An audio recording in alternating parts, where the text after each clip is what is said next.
નમસ્કાર વિદ્યાર્થી મિત્રો,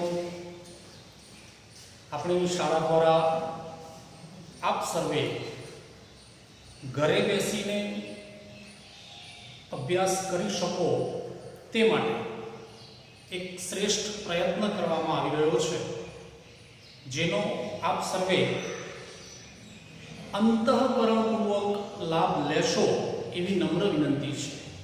સાથે સાથે વાલીજનોને પણ મારી નમ્ર વિનંતી છે કે આપના બાળકને આ કાર્યમાં સહકાર આપશો અને એનો અભ્યાસ અટકે નહીં એ માટે અમારા પ્રયત્નને તમે સમજશો।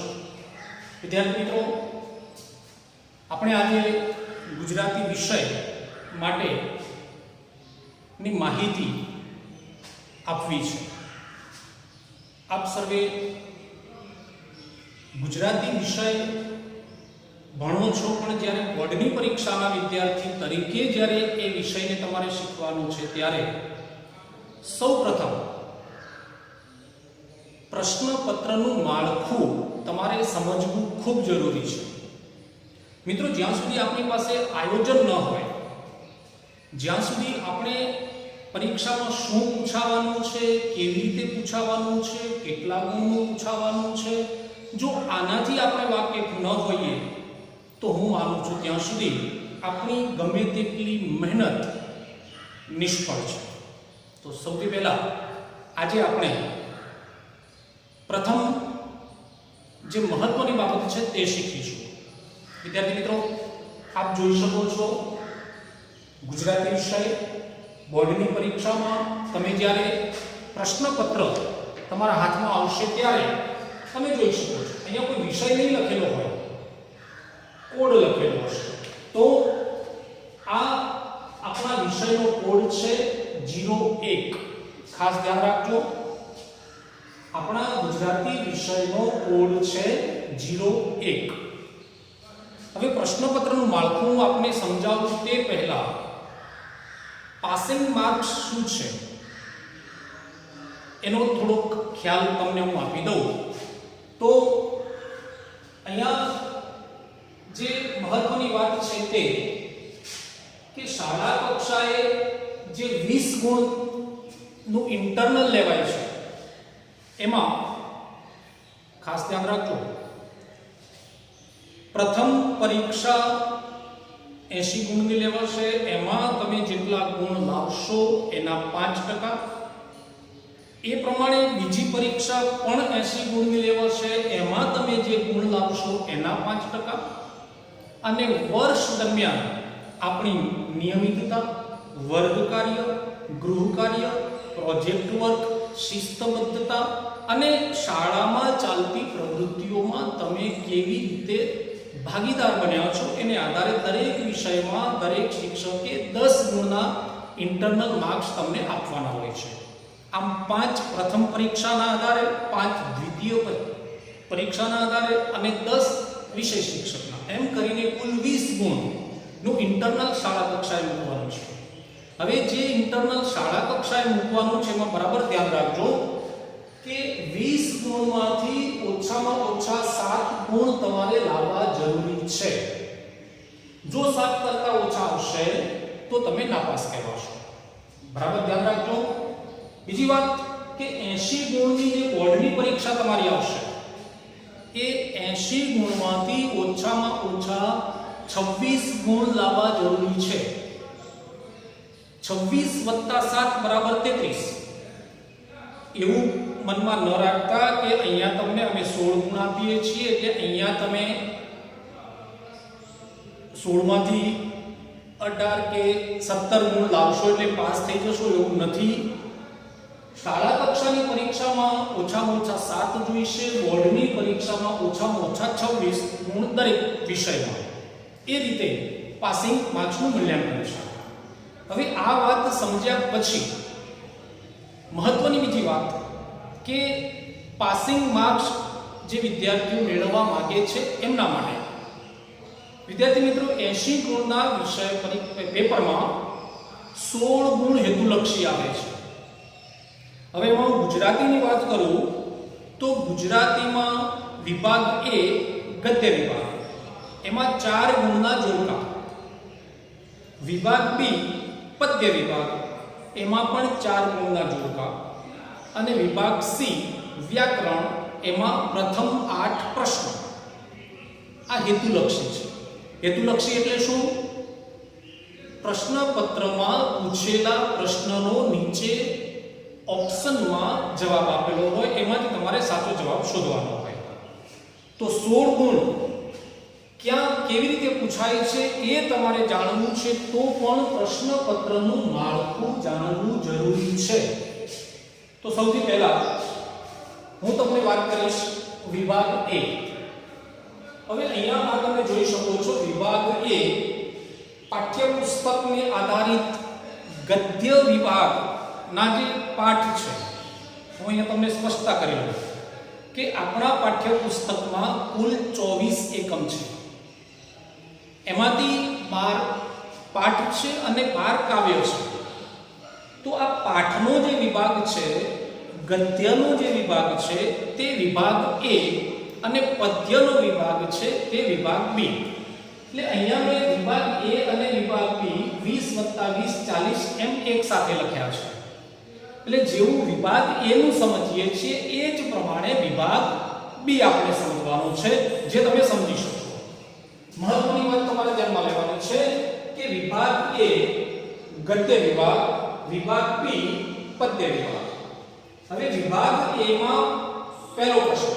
હવે ટોટલ જે પ્રશ્નો છે ને એ 1 થી 32 પ્રશ્નો છે. ધ્યાન રાખજો, ટોટલ પ્રશ્નો વિભાગ એ બી સી ડી એમ કરીને કુલ 1 થી 32 પ્રશ્નો છે. તો વિભાગ એ માં પ્રશ્ન નંબર 1 થી 4, વિભાગ બી માં 5 થી 8, વિભાગ સી માં 9 થી 28 અને વિભાગ ડી માં 29 થી 32 એમ આખું પ્રશ્નપત્રનું તમારું માળખું હશે.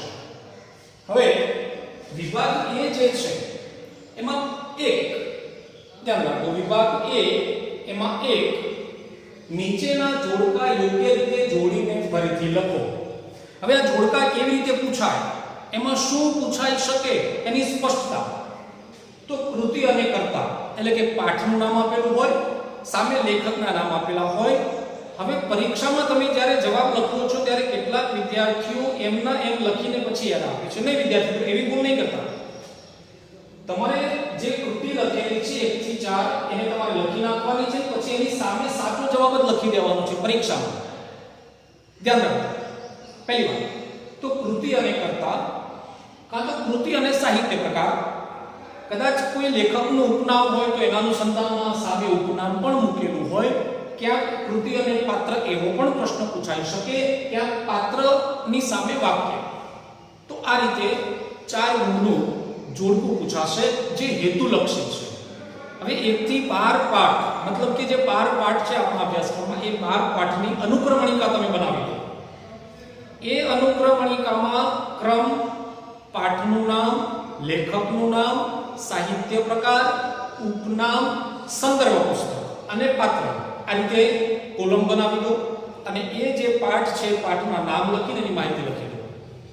આટલું તમે કરશો એટલે વર્ષ દરમિયાન આને તમે તૈયાર કરશો એટલે તમારા આ 4 ગુણ જે છે તે પાકા. જે નીચે પ્રશ્નનો જવાબ લખવાના છે ત્યાં પણ ઉપયોગમાં આવશે. ખાસ ધ્યાન રાખજો. તો જોડકું શી રીતે પૂછાશે?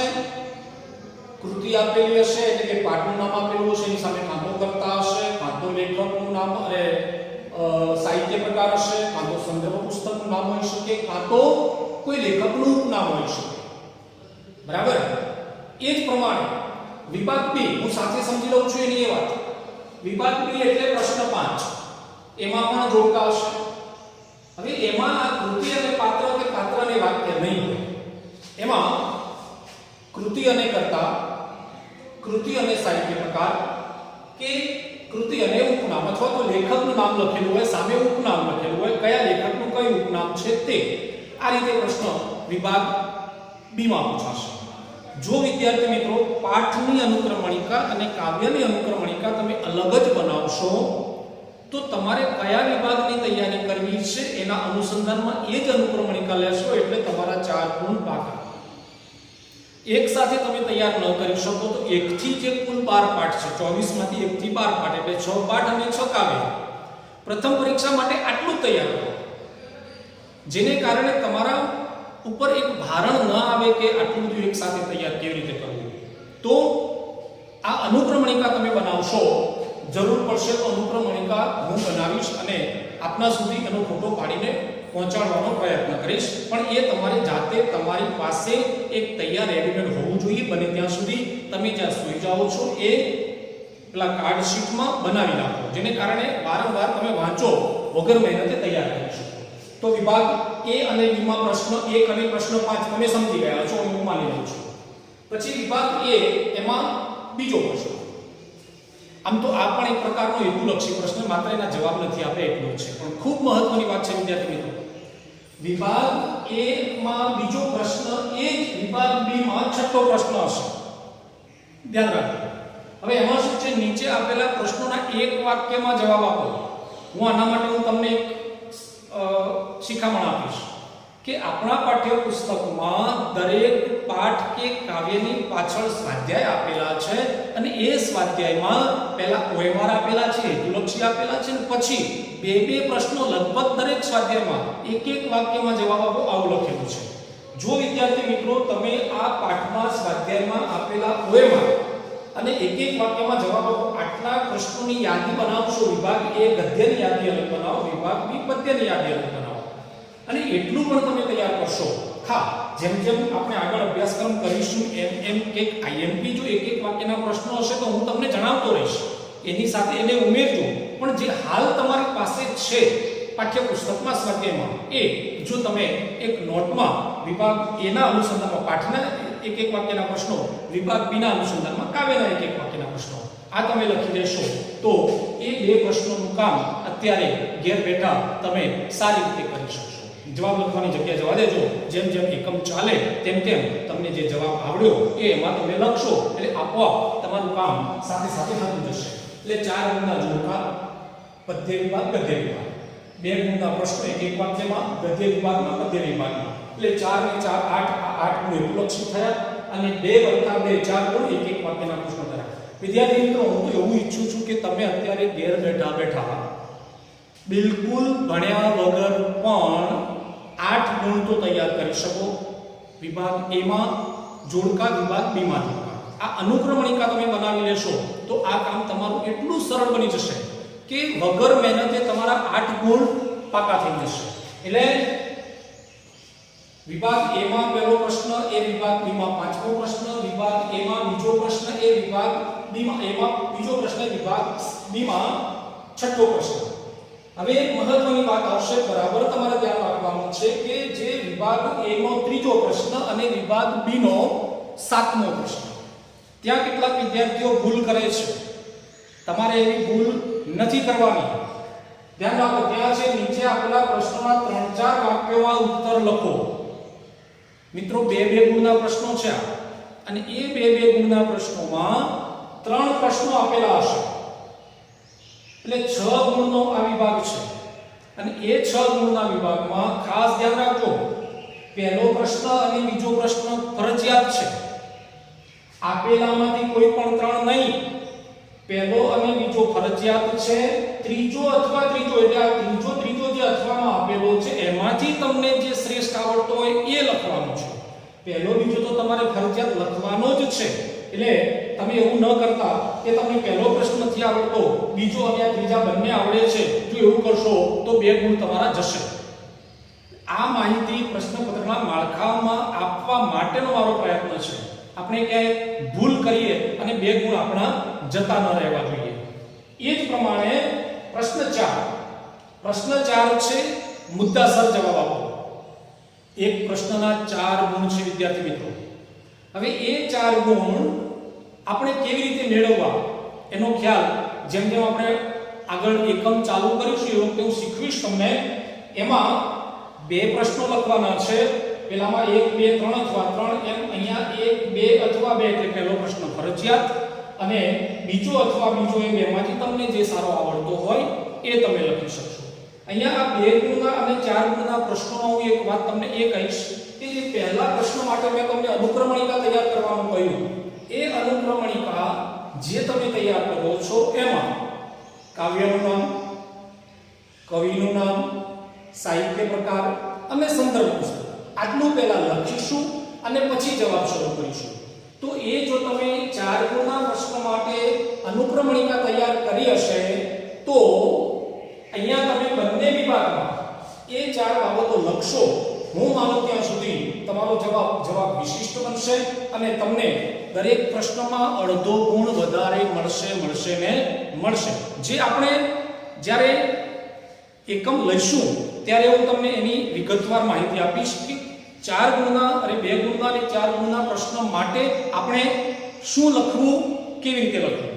તો વિદ્યાર્થી મિત્રો અહીંયા 20 ગુણ વિભાગ A અને 20 ગુણ વિભાગ B એમ કરીને 40 ગુણ આપણા પાઠ્યપુસ્તકમાંથી પૂછાવાનું છે. કાવ્યનો વિભાગ એ વિભાગ B છે, પાઠનો વિભાગ એ વિભાગ A છે. અને આટલી વાત તમે સમજશો અને એને આધારે શું તૈયાર કરવું, કેવી રીતે તૈયાર કરવું, કેવી રીતે ઝડપથી તૈયાર થાય આ વાત તમારે સમજવાની છે. અહીંયા વિભાગ A અને વિભાગ B આપણે પૂર્ણ કરીએ છીએ. એના પછી મહત્વની બાબત છે વિભાગ C.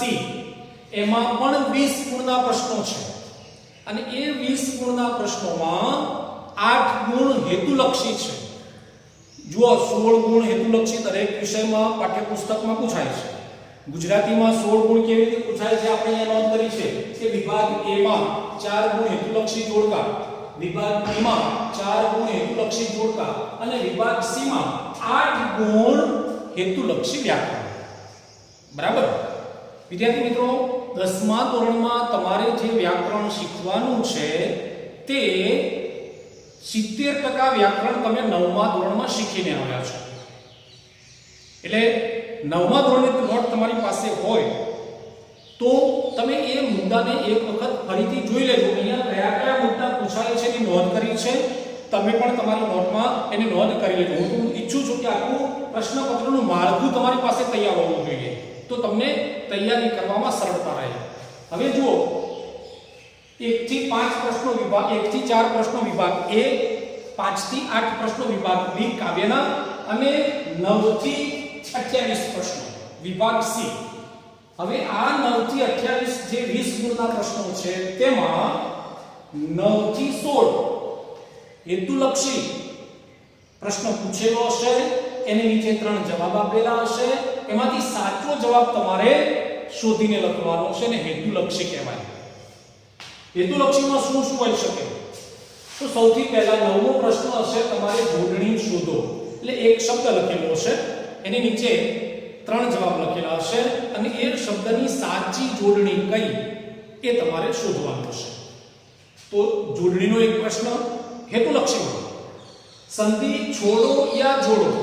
કોઈ શબ્દ આપેલો હોય, નીચે 3 સંધિ છૂટી પાડેલી હોય, એમાંથી કોઈ એક સાચો જવાબ શોધવાનો હોય. સંધિ છૂટી પાડેલી આપેલી હોય તો નીચે જોડાણ આપેલું હોય તો કયો શબ્દ સાચો જોડાયેલો છે એ પ્રમાણે આ બેમાંથી કોઈ પણ પૂછાઈ શકે.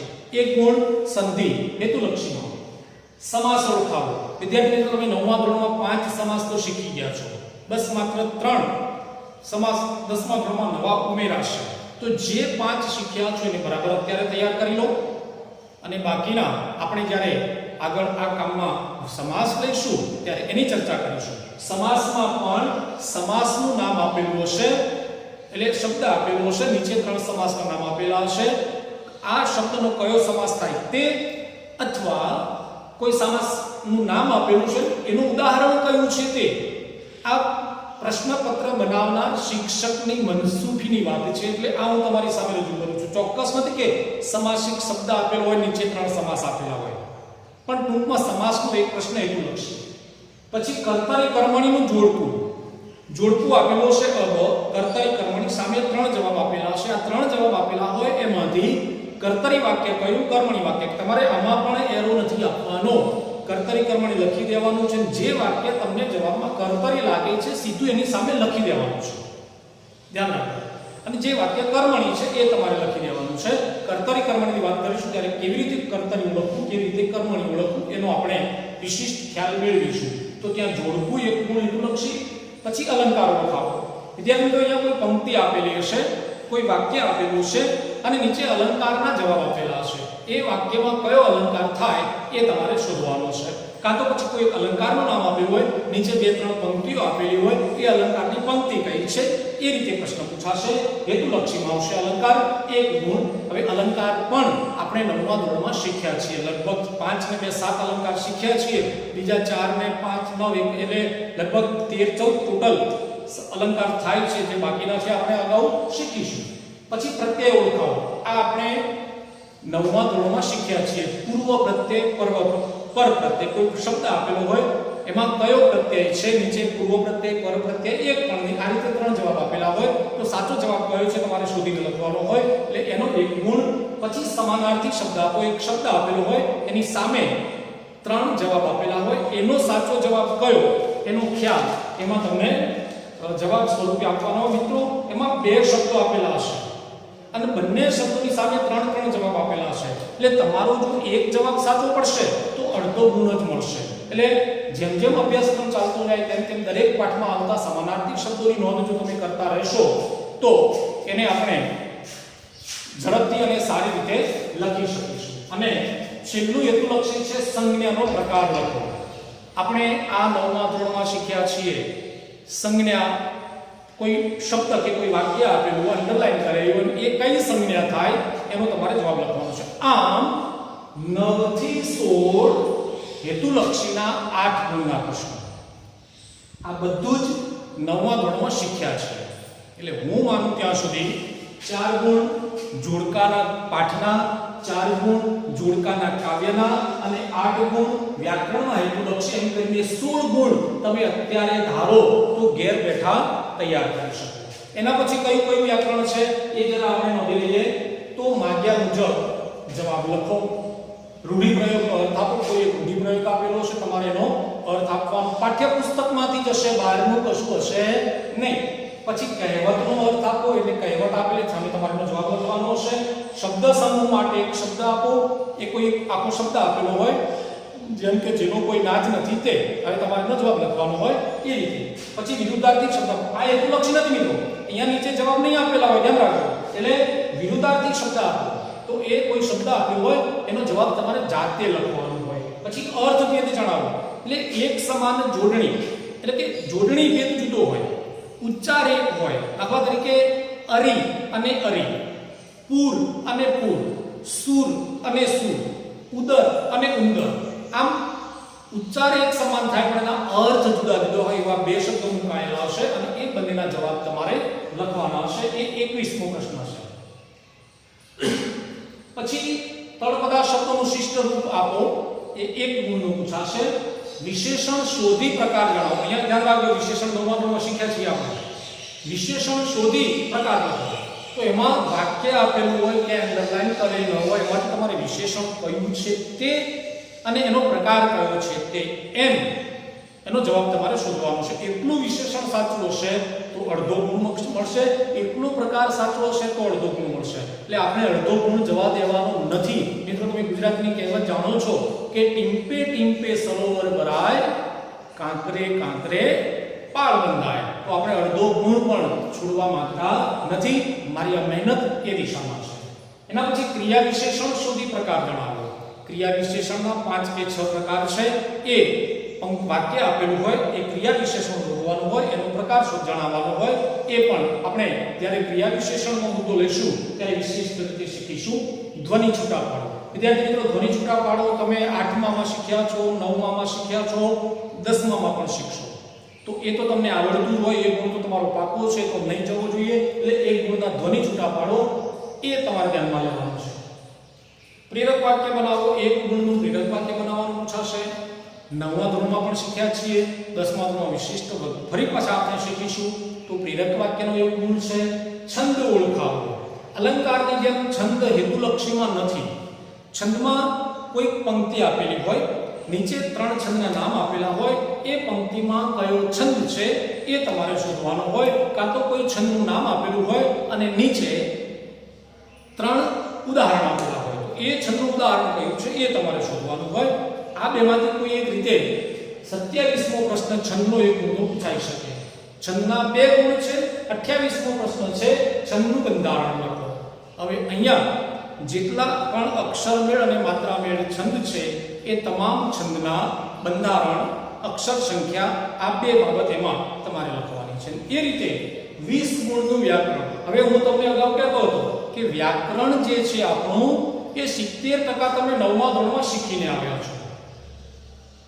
હવે 30% શીખવાનું છે. 30%માં 20% તો ખાલી છંદ રહ્યા, 10% ક્રિયા વિશેષણ, અલંકાર અને સમાસ જે પ્રકાર બાકી છે તે, એમ કરીને 30% નવું વ્યાકરણ તમારે શીખવાનું છે. એટલે તમે જો ધારો ચોક્કસ દિશામાં મહેનત કરો દરેક એકમના અનુસંધાનમાં, તો 4 ને 4 8 ગુણ આ અને 20 ગુણ આ 28 ગુણ તો તમે ઘેર બેઠા અત્યારે જ તૈયાર કરી શકો. ધ્યાન રાખો, 28 ગુણ પાસ થવા માટે ગુણ કેટલા જોઈએ?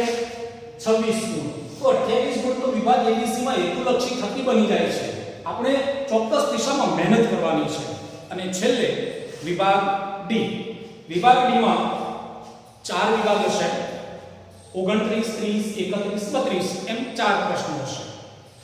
સૌથી પહેલો 29મો જે પ્રશ્ન હશે 4 ગુણનો અર્થ વિસ્તાર. અર્થ વિસ્તાર આપણે 9મા ધોરણમાં વિગતવાર શીખ્યા છે.